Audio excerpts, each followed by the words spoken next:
Você está no canal Eu Estudo a Lição com o pastor Samuel Camilo. Hoje é quarta-feira, dia 8 de julho, e o tema que estudaremos será Compartilhando Nossa Experiência. A base do nosso estudo hoje é Atos capítulo 26. O contexto imediato desse capítulo é o momento em que Paulo está preso em Cesareia Marítima por causa de um complô que havia acontecido em Jerusalém.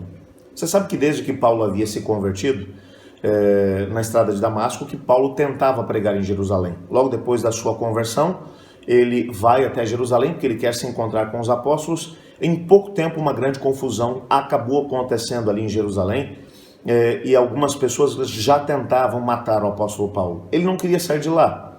Lá em Gálatas, no capítulo 2, ele vai mencionar que se o Senhor Jesus não tivesse se manifestado e dito para ele que era para ele poder ir embora de Jerusalém, que ele teria morrido antes do tempo. A própria igreja comprou uma passagem só de ida para a cidade de Tarso e mandou que Paulo fosse embora. Ele, vez por outra, ele tinha um desejo de voltar para Jerusalém. Por que ele tinha todo esse desejo? A história pregressa de Paulo havia sido construída na cidade de Jerusalém. Enquanto Saulo, da cidade de Tarso, ele havia tido a possibilidade de estudar na escola rabínica do mestre Gamaliel.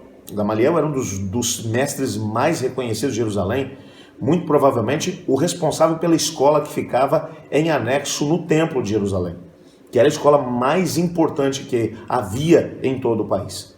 Ele havia estudado ali, provavelmente desde os 12 anos de idade, e se destacou tanto entre os seus contemporâneos, que muito cedo passou a fazer parte do próprio Sinédrio.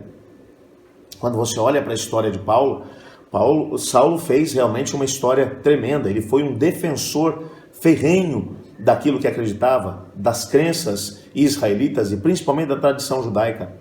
Ele começou um processo de perseguição em Jerusalém aos cristãos, e ele vai para a região de Decápolis, principalmente para a cidade de Damasco, onde havia a maior comunidade de crentes fora de Jerusalém, com o propósito de poder prender as pessoas e levá-los para poderem responder diante do Sinédrio.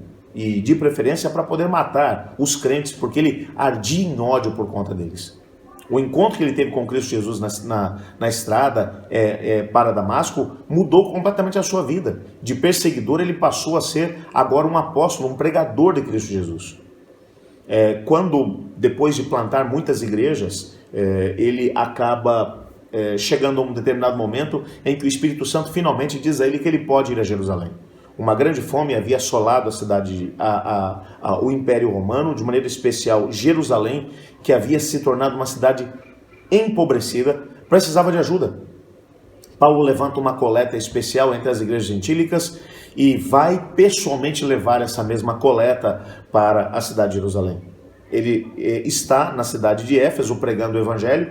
Durante 3 anos ele trabalha não apenas na cidade de Éfeso, mas em todo o entorno ali daquelas igrejas, daquelas cidades da Ásia Menor, plantando igrejas em Hierápolis, Colossos, Laodiceia, Éfeso, Esmirna, Pérgamo, Tiatira, Sardes, Filadélfia, entre outros. De Éfeso, ele começa a pregar em toda aquela região e plantar igrejas. E agora o Espírito Santo diz a ele, pode ir em Jerusalém. Ele levanta toda a coleta e quando ele está para poder ir para Jerusalém, o Espírito Santo menciona que ele vai ser preso em Jerusalém, mas que isso vai servir para que o evangelho possa alcançar lugares mais distantes, para que através da sua prisão ele tivesse a possibilidade de poder pregar diante do imperador em Roma. Então ele vai para Jerusalém já sabendo que ele vai ser preso. Tudo aquilo que a Bíblia mencionou aconteceu, que o Espírito Santo havia mencionado aconteceu. Paulo chega em Jerusalém, é uma questão de pouco tempo, ele vai até os apóstolos, entrega a coleta que havia recolhido entre as igrejas gentílicas, vai até o templo, e quando ele chega no templo, um alvoroço acontece. Alguns judeus da região da Ásia Menor e da Galácia, que haviam acompanhado o ministério de Paulo, o acusam dentro do templo de ter levado um não-judeu para dentro do templo.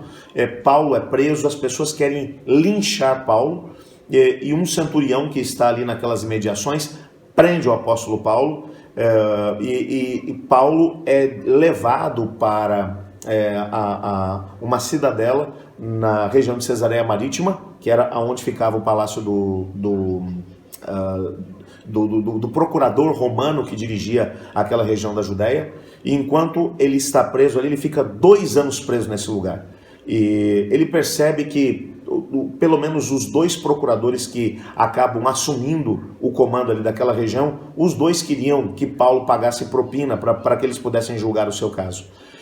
Paulo era um cidadão romano, mas Paulo se nega a fazer isso, e eles vão prorrogando o seu julgamento, sem tomar um posicionamento.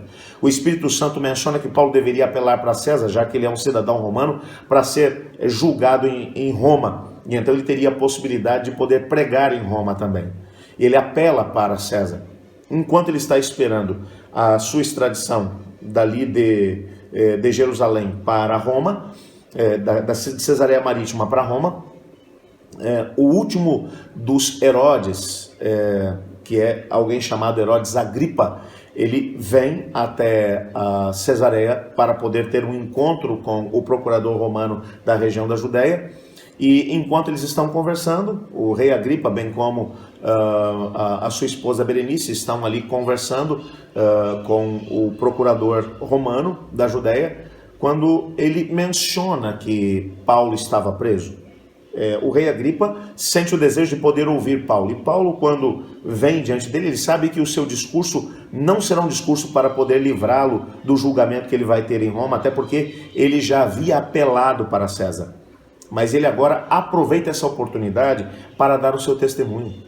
Ele começa mencionando que ele era um judeu, que ele era um indivíduo que havia sido da seita dos fariseus, que acreditava na ressurreição dos mortos. Ele começa a mencionar todo o zelo que ele tinha pela tradição judaica, como ele havia perseguido a igreja. Ele conta todo o seu testemunho de uma maneira tão eloquente que o próprio Agripa ele fica emocionado. E ele vai mencionar algo tremendo. Ele vai mencionar que por pouco e Paulo também não fazia dele um próprio cristão. O testemunho de Paulo foi um testemunho realmente muito, mas muito forte. É interessante que quando Paulo ele se converte na estrada de Damasco, o nosso Senhor falou com ele dizendo: por isso eu te apareci, para te constituir ministro e testemunha, tanto das coisas que me viste, como daquelas das quais te aparecerei ainda. Atos 26, verso 16, ele vai falar exatamente isso, que ele foi chamado por Deus para poder testemunhar. Um testemunho realmente é muito forte. E principalmente quando alguém vai contar aos outros a maneira como Deus transformou a sua vida, como ele era antes de se encontrar com Cristo, como se tornou depois do encontro com Cristo Jesus, esse tipo de testemunho impacta as pessoas. O próprio Herodes Agripa quase se converteu por conta do testemunho que Paulo acabou dando. O processo de conversão é um processo que não acontece uma única vez na vida. Ele, como eu acabei de mencionar, ele é um processo que tem que acontecer dia após dia.